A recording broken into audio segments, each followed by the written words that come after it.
PodCastle, episode 910, for Tuesday, the 23rd of September, 2025. Tusker Blue, by Lalini Shanela Ranaraja, read by Shweta Adyam, produced by Eric Valdes, and rated PG-13 with content warnings for animal cruelty, blood, and suicide.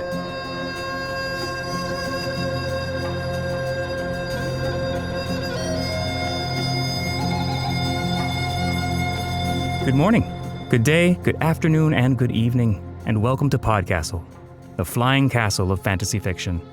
I'm your host for this episode, Eric Valdes, and it is my privilege to present for your enjoyment Tusker Blue by Lalini Shanela Ranaraja and read by Shweta Adyam.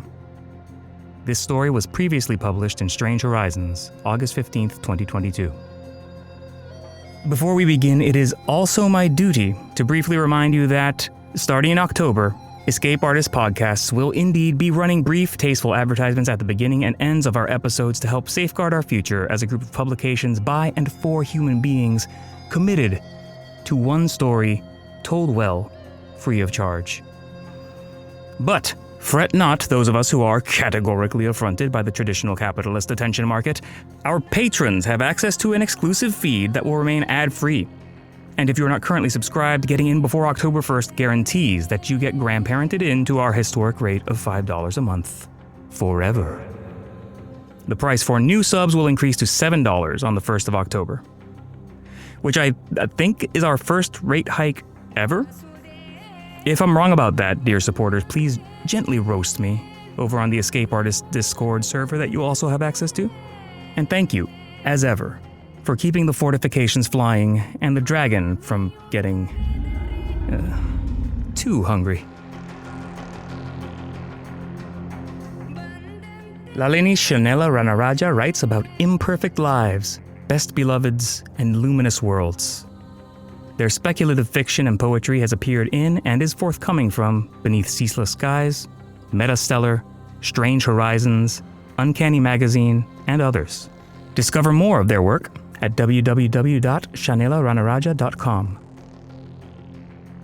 Shweta speaks 5 languages, has had 4 careers, is 3 layers of immigrant, calls 2 cities home, and believes escapism is of the first importance. She is frenemies with ADHD, knows far more about Hindu mythology than is good for her, and attended Clarion West in 2017.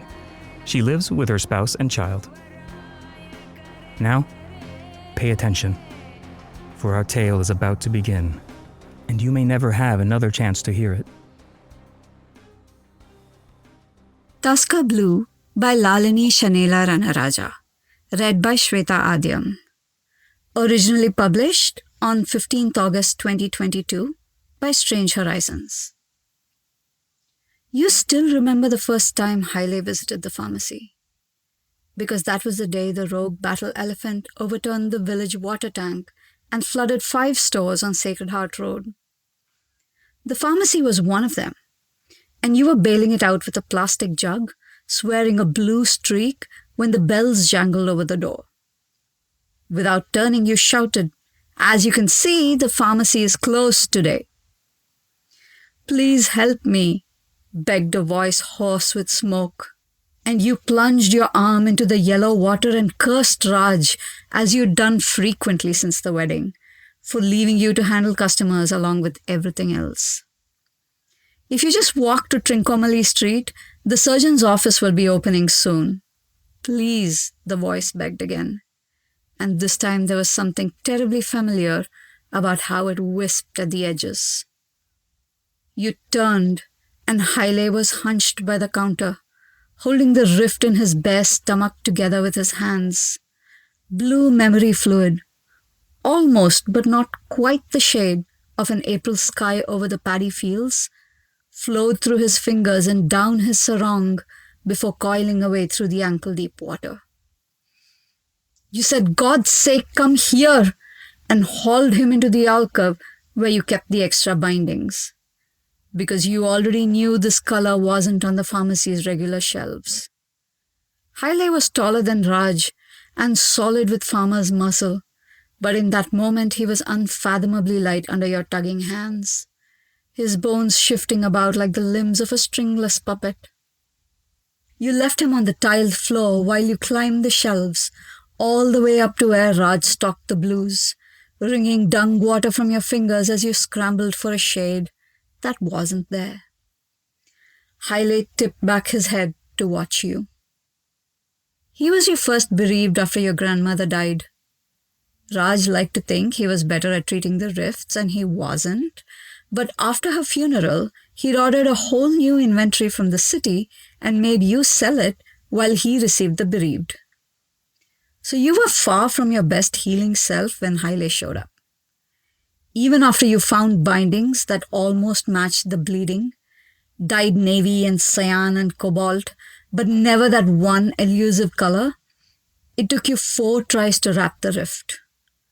The linen kept snagging on your wedding ring, and the colors seeped through for another hour.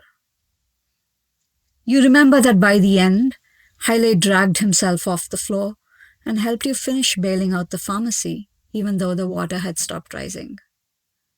Neither of you said a word, not about what triggered the rift, not about what he owed you for binding it, not about the consequences he might have brought upon both of you by entering the village, never mind the pharmacy. He was gone long before Raj came home, filthy and loaded with arak after a fruitless search for the rogue elephant, and you prayed any witnesses would hold their tongues, because if Raj didn't know it happened, he couldn't beat you for it. The entire corner where Haile collapsed was stained bright blue, and you scrubbed it for weeks with the coir brush, but the color never faded. On the day you lost the pharmacy, Haile's blue was still there, a bright strip of sky obscuring the grout. There were so many memories on the floor by then that no one would ever notice Haile's unless they were looking for it. Even you found it difficult to see sometimes, especially before you knew what he'd lost or how to name the shade of his memories. The last of the elephants dies when you are 34, a few months after Raj is trampled to death in the paddy field behind the tavern. You hold on to the pharmacy for 2 more decades, but by then the whole place feels bereaved itself, riddled with the kind of rifts that no length of bindings can heal. Everyone you knew as a child is gone to the city by then, or dead. You were the last to leave. The surgery chain that took over Trincomalee Street wants to expand onto Sacred Heart Road. So at 55, you sell the last pharmacy for kilometers around and come to the city. You think that losing your grandmother's legacy will hurt, but by then you haven't closed a rift in years. You wrap your last bereaved in 3 meters of bindings, and he drowns himself in the reservoir anyway. He's in his 20s, part of the generation that grew up scorning the idea of wearing their grief. And so when grief strikes, he's not prepared for it, not when he doesn't believe in the bindings. You return to the pharmacy after watching city police pull his body from the water and look at the shelves of adhesive tape and mass-produced sticking plasters and synthetic glue. And then you pack your grandmother's wicker suitcase, sell the pharmacy to the surgeons, and take the train into the city. The sale money is just enough for the train ticket and 2 months advance rent on a shoebox apartment by the monorail tracks. It's on the 15th floor, and there's no elevator. It takes you 30 minutes to climb the stairs, tripping over discarded needles and stained adhesive tape. But you know that unfortunates much older and younger than you are sleeping in the streets, drooling and bleeding into pools of each other's memories, and you know you are lucky. You hold down a job at Palliative Incorporated, one of the grief suppression conglomerates. You are part of a human assembly line of the exact kind that city officials insist were abolished years ago. You work standing up, winding rolls of plastic tape for 11 hours a day. The artificial strands arrive at your workstation in shades of white, labeled with names like chalk bone, milk, and rice. They're marketed as natural colors, but look and feel like nothing found in nature. If the palliative executives asked, you could tell them that no healthy rift bleeds white. It's the color of festering rifts, of memories that aren't mourned right, of grief that lingers in rots and funguses. White has no place in memory fluid. But no one asks you. And anyway, you need this job because you are a 55-year-old widow from the village which once boasted battle elephants and paddy fields, but now hosts abandoned homes and back alley surgeries. And all that must stay hidden if you are to survive in this city. You dream of your grandmother often. The back door is open and the sun is still below the mangosteen trees. Your grandmother stands barefoot on the stone step, listening to the birds. You hide in the kitchen doorway to watch her. She is wearing the sari that signals the start of the work week, frangipani white edged with ivory ribbon. When she shifts her feet, you catch the flash of crimson that wraps around her ankle, and the game begins. It's a game to you then, naming these people whom you know only through the bindings. The crimson is for Loku, your grandmother's big brother, who drowned during the monsoon as a boy. Her arms are wrapped in nutmeg brown and cinnamon orange for Kasun and Mala, her best friends who died in the Mahut War. Your grandmother's hair is dyed night black.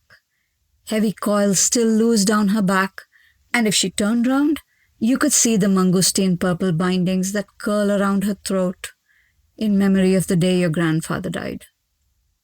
There are other stories under her sari that you can't see, but know by heart.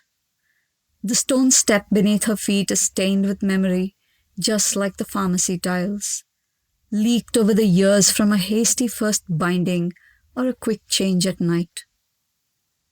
The kettle starts whistling and she turns. You startle.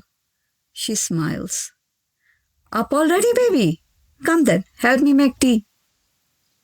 You follow her to the wood stove, hopping from one memory to another as if they are patterns on a carpet.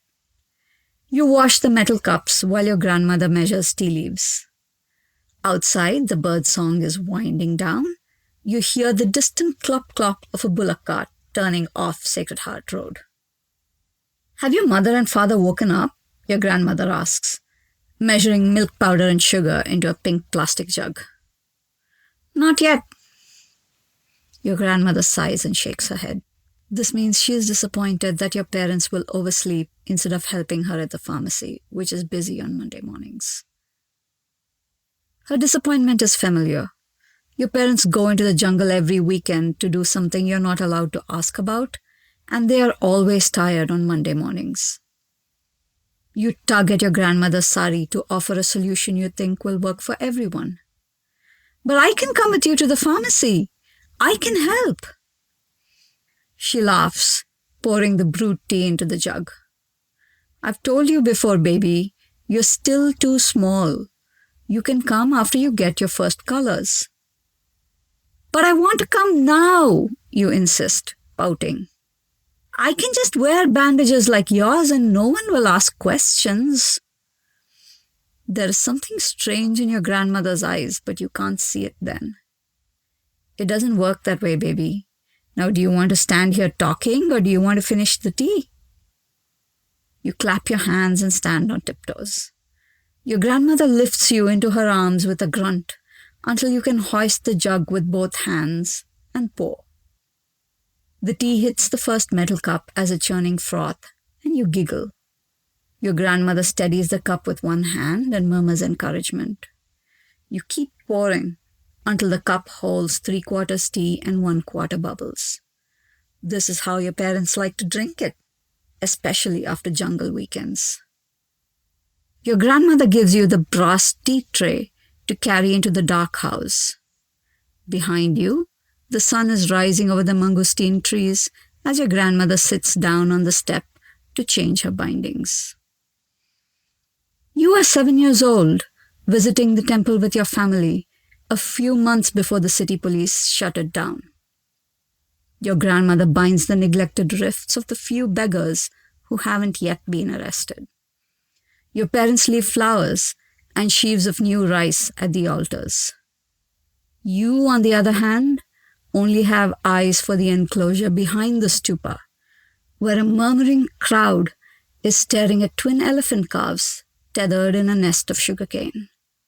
You don't understand why seeing them makes your parents gasp and touch the scars behind each other's ears. You don't hear their furious whispers about how the calves belong to a mahout whose mount had been shot dead beneath her, how she'd bled out because the city police forbade anyone from binding her rifts and wounds, how the temple claimed her elephant's calves, but her young son is still missing. You hear none of it. You are only fascinated by these small bumbling creatures, trumpeting to themselves under the temple torches. You clamor to feed them sugarcane, and when your parents refuse and hurry you home, you sulk for days. Your grandmother's standing over you when you wake up. Put on your clothes is all she says before leaving the room. You burrow deeper under the blanket that used to be your mother's. You haven't left your parents' bed since their funeral. They are your first bereaved. For the first time in your life, you understand why city people hate the backwards village folk who believe a strip of linen can absorb the hideous pain of losing a person. Then your grandmother is back. She pulls you out of bed, drags the nightgown off your body, and whips a white sari into place around you. You shriek and struggle, but the bones in her arms are like iron bars against your ineffectual fists. She grabs you by the back of your neck like a stray cat and bundles you outside towards Sacred Heart Road. It's not even 4 a.m. The stars are still out. She is running by the time you reach the shops. You're wheezing and stumbling, dizzy with the effort of ignoring the twin rifts throbbing in your calves. Your grandmother pushes you into the pharmacy and padlocks the door. "What are you doing?" you gasp, sinking to the floor. She lights a kerosene lamp and disappears into the alcove. You hear the ladder scraping across the tiles. "I'm not opening the shop today," you say, grabbing the counter and pulling yourself up. "Amma and Baba won't have done it if it was us. We just buried them, for God's sake." Your grandmother charges out of the alcove. She pushes you back against the counter, reaches under your sari and rips the bindings off your legs. You shriek. Colors spray across the floor. Indigo for Amma, turquoise for Baba. Elephants and paddy fields, Amma's wild laugh and Baba's rare approving smiles, flowing further away from you with every second. "What are you doing?" you wail again through gritted teeth as your grandmother unrolls waxy adhesive tape that you have never seen in her hands before. She wraps it over the rifts on your right leg. The colors seep through immediately and the adhesive burns your skin. You open your mouth to scream for help and your grandmother slaps you. "Keep quiet, you fool child," she hisses. You stare at her, too terrified even to sob. In all your 17 years, your grandmother has never looked like this. Her face is all bones. Her eyes are darker than potholes on a moonless road. "These rifts can't be allowed to heal," she continues, starting to wrap your other leg. "They're too clean, too neat. Perfect grief, perfect closure. One look in the city police will know that we know exactly how your parents died." "The city police? Why would they look? I don't understand." "Neela!" Your grandmother's fingers seize your face. "Your parents were mahouts. They rode battle elephants. The cities are mowing down rift healers and elephant stables in every direction. And your parents getting themselves killed just put us in the crosshairs for both those crimes." You flinch away. "They're not crimes. You told me it was an honor to heal the bereaved. You said a family of healers and mahouts was a legacy you never expected to leave because it's a death sentence, baby." Your grandmother sniffs. Her hands, stained to the wrist, drop the bandages on the floor. Something else you've never seen her do. When the investigation starts, you say you had no idea that your parents were mahouts until you found them dead. That we have no idea if they trained any more mahouts or harbored any other elephants or who tried to hide their elephants from the executioners. You say that I forced you to heal the bereaved because there are no other jobs and God knows things are bad enough that they'll believe you. You say you want to get married and go to the city the first chance you get because all your parents gave you were rifts that won't heal properly. You shake your head, then stop when the pharmacy spins around you. Somewhere down the road, the village dogs start barking. No, you try to say, no, it isn't true. We have to tell them or they'll never learn. They have to know the bindings are the only way we can heal. The look on your grandmother's face is the strangest one she's worn yet. You think it might be pity. Baby, you don't understand, she whispers. The cities can't know that the rifts don't really heal, or that death isn't the only thing that triggers them, or what they're for. We fought and lost a war to protect that knowledge. They already know too much. If they knew what the rifts can really do, what the rifts can really do? They don't do anything. They just help us remember. Exactly, your grandmother snarls. They help us remember. Remembrance is human, and the rifts help us hold on to our humanity. The things that bind us together, the things that remind us who we loved, who we fought for, who we used to be. That's what the cities are trying to wipe out, and that's why you're never going to be safe. Police! Police! Someone hammers at the door and your grandmother stands. She hikes up her sari and you see that there are matching streams of indigo and turquoise staining the crimson binding she wears for her brother. Amma and Baba. She must have left footprints all the way here, manufacturing undeniable proof of a healer's family unhealing wounds to save both your lives. In that moment, you hate her for it. She walks to the door and you stay slumped by the counter, watching the memories of your parents join 1,000 nameless strangers on the pharmacy floor. You've been in the city for 2 years when you see Haile again. Leaving a work shift always makes you dizzy. The searing steel walls trap the fluorescent lights and refract them down to the white plastic tables until everything looks the way you imagine the world will appear in a few years. Whitewashed, sterile, ghostly.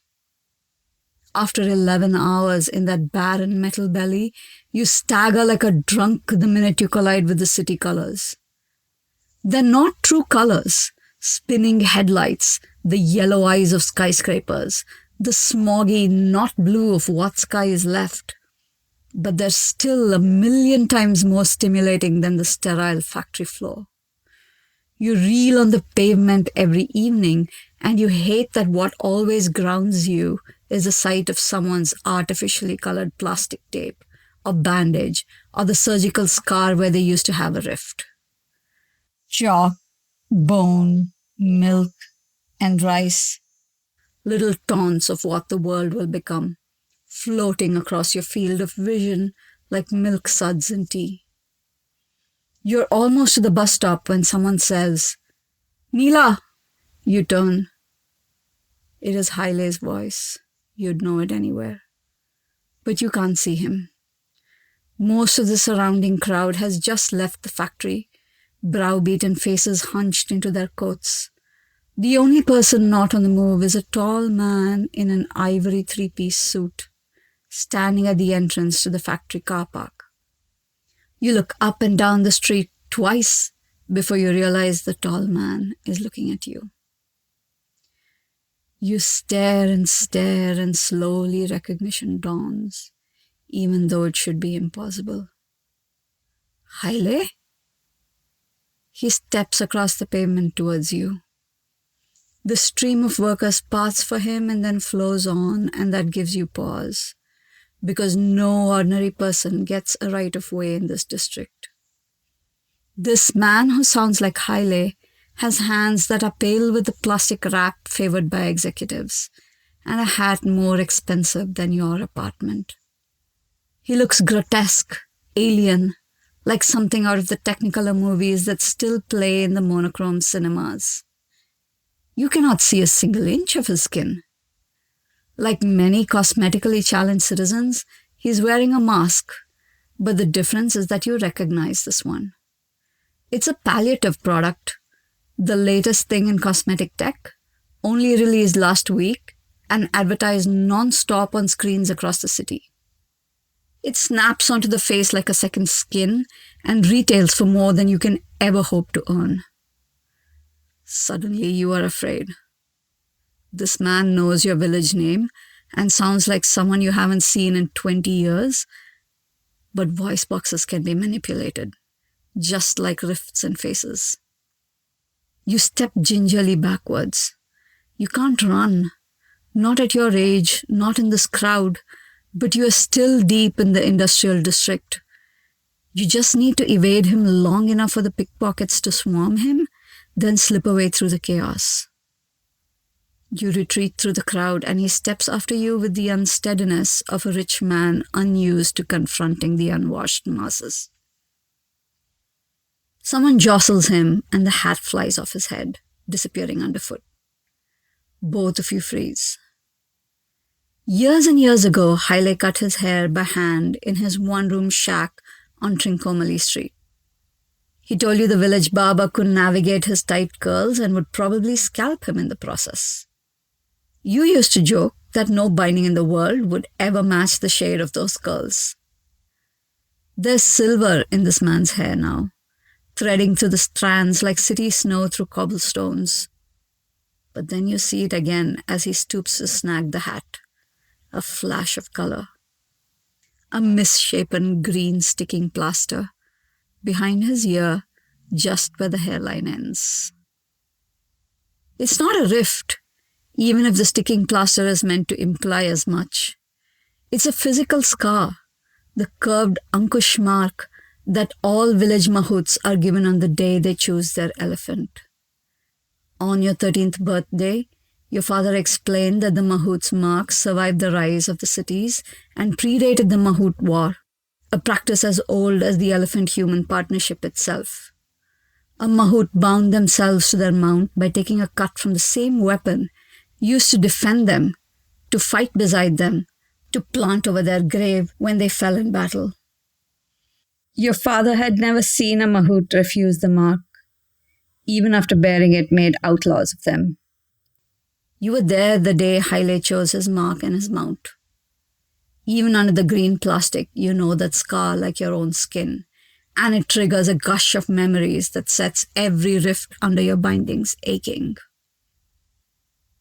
The full moon night your father cut carefully into Haile's skin, in a jungle clearing so isolated that only the 4 elephants bearing witness knew how to find it.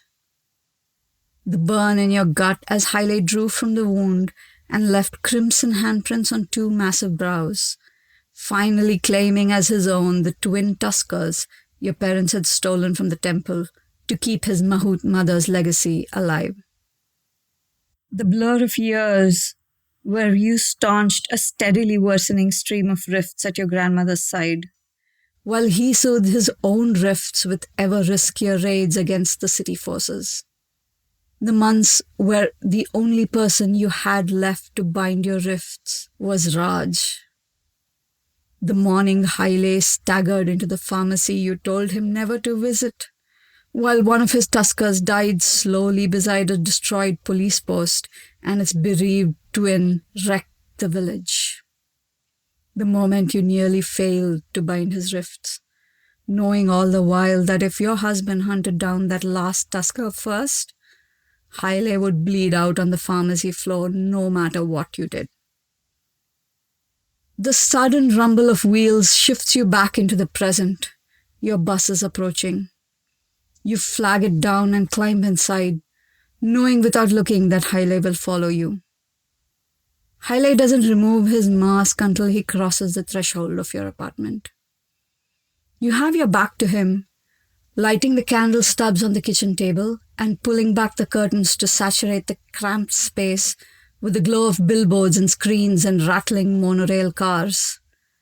You turn around in time to see the city color strike his bared face, and your hands fly immediately to your stomach. You back away, hunched into yourself, without taking your eyes off him.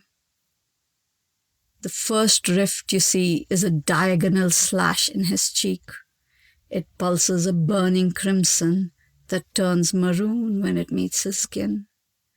You know at once who caused this one, like you know the others under his clothes. Later, you'll ask what city-dwelling blasphemy he's committed in trying to erase them.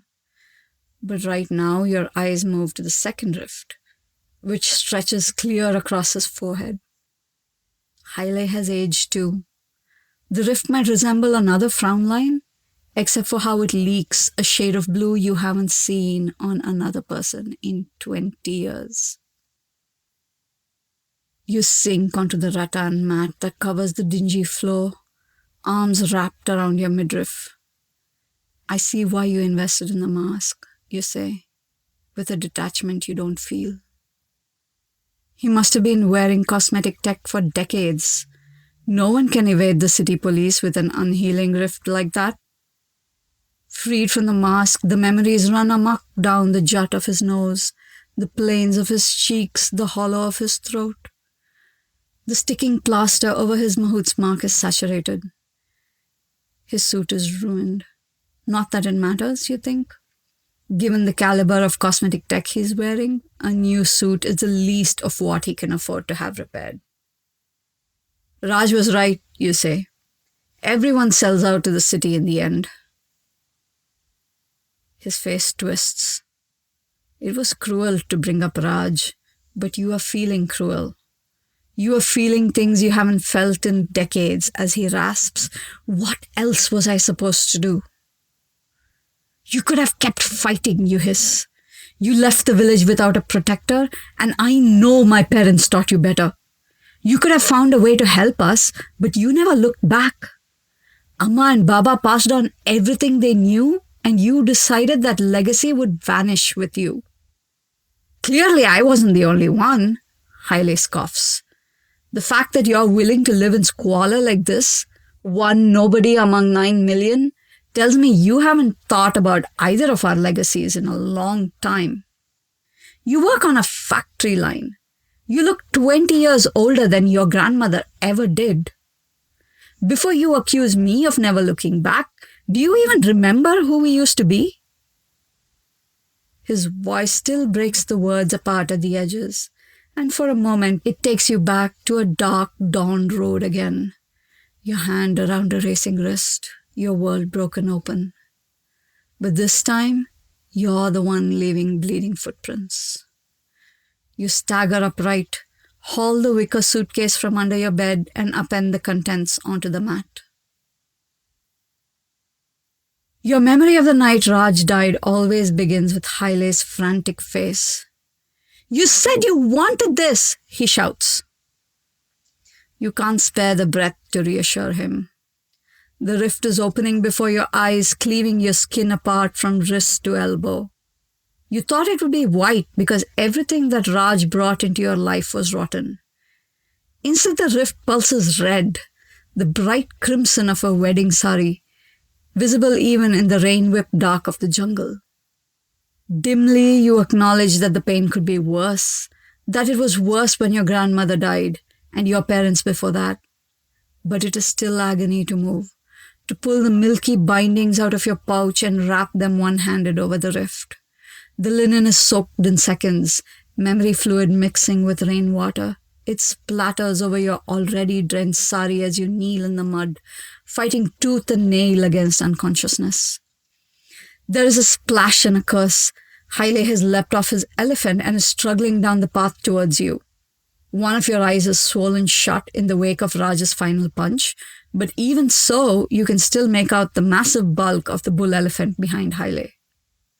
Battle Tusker, last of his kind, shadow among shadows. High up, a red eye gleams furiously in the far-off glow of light from the village. You cringe closer to the ground, like an animal that has slipped a rung on the food chain. Then Haile sinks to his knees before you, his shaking hands catching the trailing bindings. You taught him everything he knows about healing, so he must know you can't heal this rift out here, especially with the wrong shade of bindings. He glances off the path. There is something dark dripping from his curls. We can still stop the rift, he says, and the loathing in his voice is so thick you could choke on it. We might be able to save him. You follow his gaze. Raj is lying at the edge of the paddy field. He is still alive. The unbroken fingers of his right hand are moving, even though the knuckles are dark where he bruised them on your body. His face is turned away, and for that you are grateful, even as your eyes skitter over the bones that have erupted through his skin, a kneecap here, a scapula there. Raj's body is more familiar to you than any other, but right now you cannot tell where his rifts end and his bodily wounds begin. The first impact was when the tusks caught him in the chest and flung him away from you. Haile had glanced back, seen Raj struggling to stand, and wheeled the tusker around a second time. Feet the size of hubcaps landed on Raj's spine. You are a healer of memories, not a surgeon, and you were a Mahout family's heiress, but you never went to war. Until tonight, you never knew the sound of all the body's bones breaking together. There is no reversing this. Even as you watch, Raj's hand stills in the mud, and the rift in your arm cracks the crook of your elbow. Haile throws the binding over it and pulls tight. You scream. Haile claps a hand across your mouth, but the damage is done. The elephant bellows behind you, the sound unimaginably huge. Across the field, lights flare inside the tavern. You scrabble feebly at Haile and slur, "You have to go," even though you're not sure how much he can hear or if he's even listening. They're going to come for you. You're still bleeding. Let me bind it again. He is rummaging through your pouch. Beyond him, you can see torchlights bobbing away from the tavern. The rain is clearing up. "I'll come back." Haile is rambling, trying to find the right colors. "Damn it, Neela, why did you only bring white bindings? I have to go to the pharmacy. I should be there when they bring you in. You have to go," you snarl, and finally he stops. "You need to leave the village. They know you're a Mahout. They know you harbored battle elephants, and you and your Tusker just killed Raj. Haile, if you don't leave now, they're going to kill us all." There is shouting by the tavern now. More lights are approaching. The Tusker bellows again, pawing the earth. Haile swings his head wildly from you to the tavern to the Tusker and back. "He's dead now," he says, and his voice is ashen. "It's what you wanted. You'd never have married him if you could have married me. He broke you. Why does he get to leave you a rift?" He reaches for you again. "Why won't you let me heal you?" Before you know it, you are scrambling backwards through the mud. "Haile," you say, and your voice breaks his name, creates syllables where there have never been any. "You murdered my husband. Don't you think you've done enough?" For a moment, there is silence. Then Haile drops the bindings in the mud and turns away from you. He shouts a command and the Tusker roars. Its bulk dips and wavers for a moment before rising again to its thunderous height. It whirls around and crashes into the forest. You kneel in the mud, propped on the arm not bleeding crimson, feeling the earth shake. You know by heart the sound of a battle Tusker's headlong jungle charge, and you hear the moment Haile leaves the village boundaries. Then fire explodes across your chest. It is nothing like the rift in your arm. It is like no pain you have ever experienced. You shriek, clawing with your uninjured hand at your sari blouse, ripping seams and flinging buttons into the jungle. There is a rift opening under your collarbone, stretching diagonally across your chest. It is slow-moving and hook-deep, and you crumple in the mud, still screaming.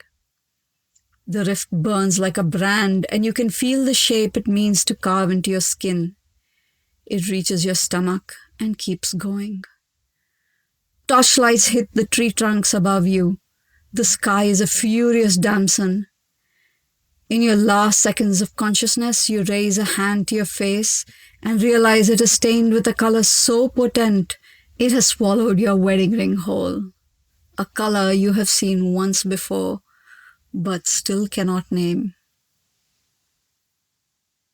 Now 2 decades and hundreds of kilometers later, you flip the latch on the suitcase and immediately choke on the scents that erupt into the air. Mothballs and ancient linen, ivory and rust. You brush them away and reach inside the case, pushing through colors you have not seen in years until you find what you need. The rolled up Tusker-sized bindings are fragile as parchment, their original width and height the only thing that prevents them from crumbling between your fingers the way human scale bindings would. High-lace plastic-wrapped hands are trembling. These are theirs, yes. Carefully you liberate the first roll of linen from the tangled colors and place it on the rattan mat. Even after all these decades, the turquoise catches the light like dragonfly wings. Mahapambata, your father's Tusker. 8 feet high at the shoulder, he was a gentle one, whom you rode on the day you turned 13 and your parents finally revealed how they spent those weekends in the jungle. When you came back to Earth again, your mother showed you how to replace the turquoise binding around Mahapambata's left foreleg, your grandmother shouting suggestions from the sidelines. He let me practice as long as I wanted, you murmur. I think he knew, the first time I rode him, that helping bind the herd was the only time I felt like part of the Mahout family and the healing family. That was the first time I saw you, says Haile. He's still looking at the bindings, but for a moment the memory is suspended between you.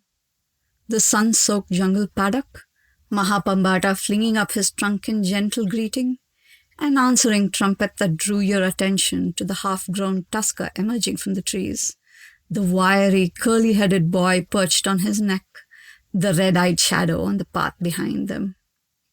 You shake it off to reach back into the suitcase, and this time the bindings are indigo and ragged, spilling across the floor like ink. Kandula! Haile exclaims. You kept them! Of course I kept them. You arrange the bindings beside Mahapambata's, refusing to give Haile the satisfaction of berating once again your mother's darling. Kandula, small for a battle elephant, but flighty and full of deadly speed, driven so desperate by an unhealing battle wound that he caused the stampede which killed your parents. You think Haile might press the point, but then you reach into the case again and his attention sharpens. You know what he's thinking. You avoid his gaze when you say, I never found Abdul. You never wanted to talk about him after I bound your rift, so I thought you took his bindings along when you left.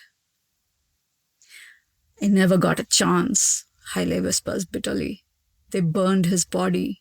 The day they shot him. The day I came to the pharmacy. I escaped with only the clothes on my back. I couldn't have brought the bindings along. I never knew if they did the same with Mahmoud, you finish. No, they buried Mahmoud. Everyone thought you were dead. There was no point burning him. No one left to sicken into submission. And you bring out the last roll of bindings. The crimson burns beside the rest of the colors, deadly even in the nearly dark room. Haile takes the bindings from your arms, letting them unravel as he closes his eyes. You remember them both then. The jungle raised twin tuskers, full grown on the day Haile took his Mahout's mark from your father's Ankush. Abdul had been the biddable brother, the docile peacekeeper of their little herd, his bindings the same shade as an April sky above ripe paddy fields. In a different time, he would have lived out all his days in the jungle, without ever needing to fight for or against humankind. But Mahmud had been born for war. Mahmud had been the holy grail, the 10-foot tusker, the red-eyed jewel of the ancient kings. After his twin's death, he was monstrous, but Haile had still mastered him, had wielded him like a 9-ton sword to murder Raj in that paddy field, had nearly died trying to save him, had carried his memory through the exile and the cities and the unhealing pain, had loved him. How do you find these? Haile whispers now. His face is ravaged. The rattan mat is soaked blue crimson around his feet, and you can't bring yourself to care. I stole them, you reply. He looks up then, about to ask you for details, but you stand. It's barely scabbed over in your mind, the memory of the night you broke into the police compound that had been built in the temple ruins. The horror of unwinding the barely dry bindings from that silenced mountainous form before the earth swallowed the last legacy left by your parents, Haile's mother, and your grandmother. But this is not a story you want to tell tonight. The apartment reeks of old bones. Did you ever find out the name of the color, you ask instead? You must have tried, no? Given all the answers your money can buy you now? Which color, he asks, instead of rising to the bait. The color you bled when they murdered Abdul, you say, suddenly too exhausted to be anything but blunt. That rift on your cheek is for Mahmud, but the one on your forehead is leaking the color I couldn't find that morning in the pharmacy. We bled the same color when you left. Haile stares at you.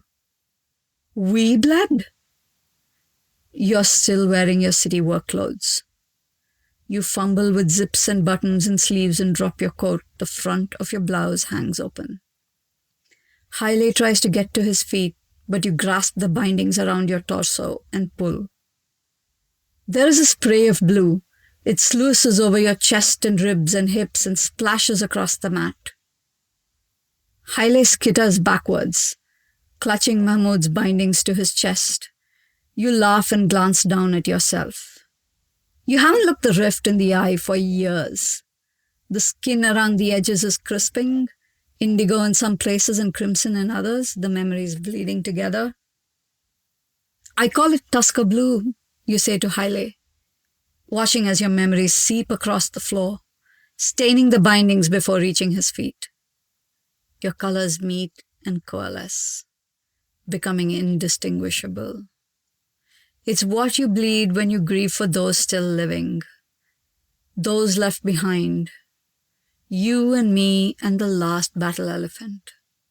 It's the one color I never learned how to heal. The memories are flowing faster now, your ruined clothes changing color like an advertisement screen.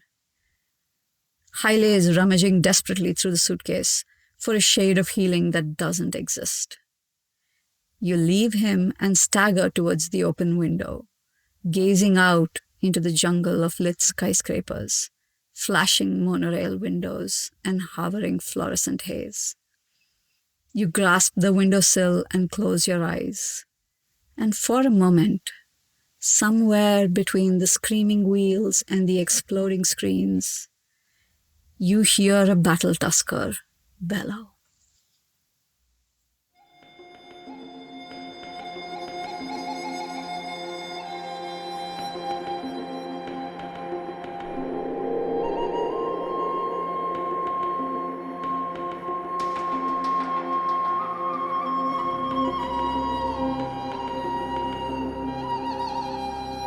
And welcome back. That was Tusker Blue by Lalani Shanela Ranaraja. And if you liked that, you can find a great deal more on their website, shanelaranaraja.com. The author had this to say about Tusker Blue. This story was born, strangely enough, during the height of the COVID-19 pandemic. I was living in Illinois among a community of immigrants, all of us reckoning with a variety of personal losses while separated from our families and homelands. Reading obituaries over WhatsApp and watching live streams of funerals, I wondered if our grief meant less because we hadn't experienced it within our born cultural contexts. If the way we carried it would be warped somehow because we hadn't expressed it the way our ancestors had. These questions, combined with my yearnings and anxieties for the worlds I had left behind, like elephants wandering free and my grandmother's kitchen in the morning, became the soul of this story. I'm so grateful that it has reached a new community of creatives thanks to PodCastle.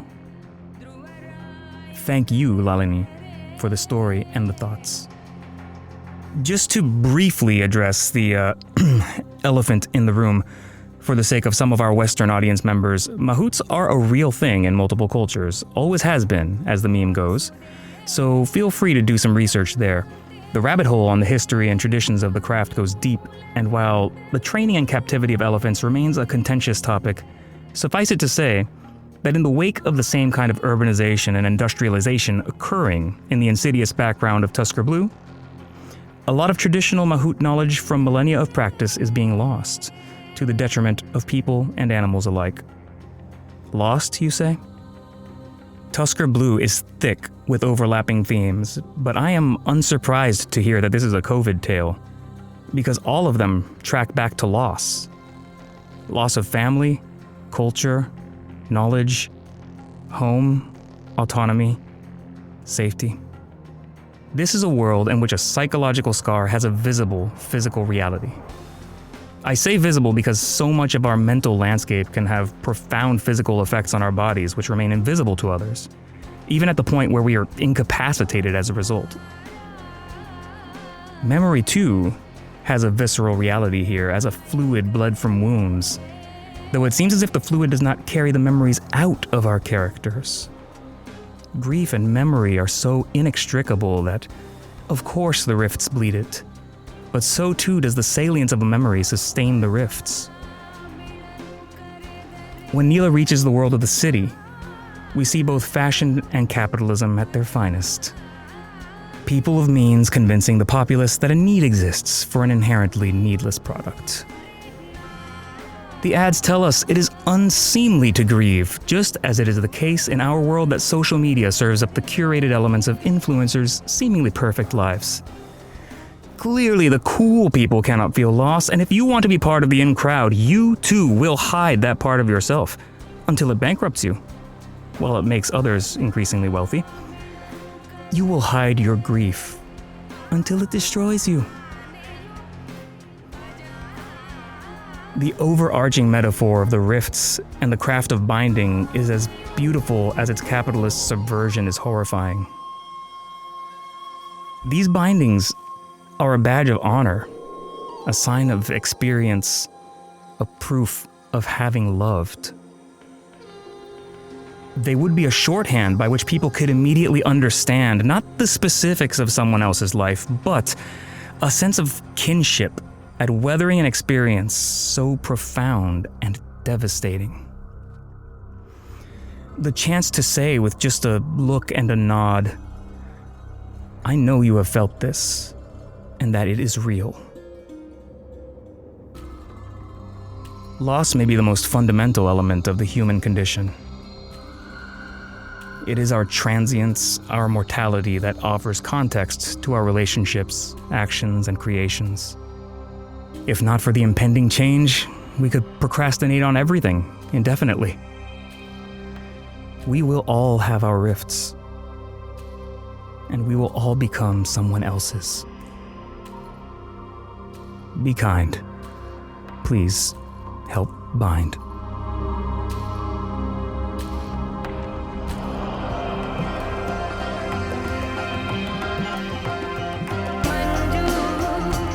That was our show for this week.